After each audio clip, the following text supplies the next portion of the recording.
Hello, ibana mambo vipi? Leo nataka nikuoneshe component ambayo ni sensitive sana kwenye gari na ni ya muhimu mno. Kwenye kila top cover ya gari kuna hii valve.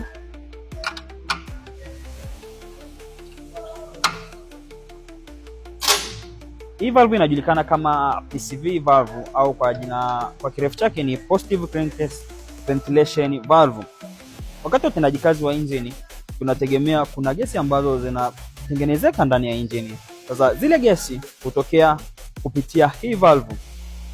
Sasa moja ya madhara makubwa ambayo yatatokea endapo valve hii itaziba na kushindwa kutoa zile gesi ni engine yako kuanza kuliki, na pia itasababisha gari yako kumove idle. Moja ya njia rahisi ya kujua kama valve hii ni nzima au imekufa, tunategemea ile wachafu inayotoka inachujwa kupitia ili chujio lililoko hapa. Sasa zile carbon zikijaa kwenye hii valve hii hushindwa kumove.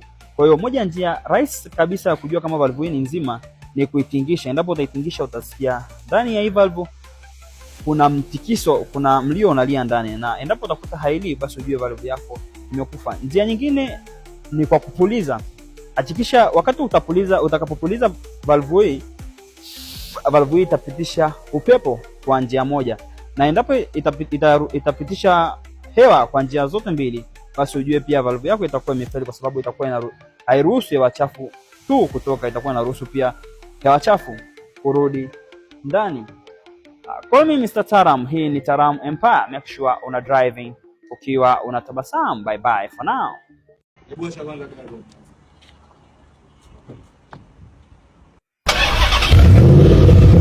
Kanyaga boss.